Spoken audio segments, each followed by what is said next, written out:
18 litre गोमूत्र आहे. हम्म, 2-2.5 किलो हरभऱ्याचं पीठ आहे हम्म. आणि 10 ते 15 किलो शेण आहे. 10 किलो माती आहे. माती कुठली टाकली? माती लिंबा झाडाखाली. लिंबाचं झाड आहे. वडाचं झाड टाकलं त्याला खूप चांगलं झालं असतं. पण ते तशी साहेब म्हणजे लिंबा झाडाखाली चांगले त्यात जेवण झाले ताकद राहते म्हणजे. हम्म.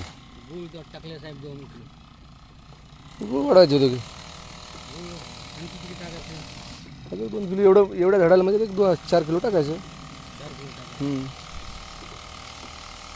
ते हे टाकलं की मध्ये काय? प्रीमियम टाकलं की. नाही ते पैसे इकडे गेले सध्या प्रीमियमला पैसे तुमच्या हातात लगेच चालू करतो 15 दिवस. नाही, जीवामृत तयार केल्यावर लई मोठा फरक पडते. आणि आपली बाग जवळपास त्यांच्या ह्याच्यामध्ये आणि आपल्या ह्याच्यामध्ये 1-1.5 वर्षाचा फरक आहे ना.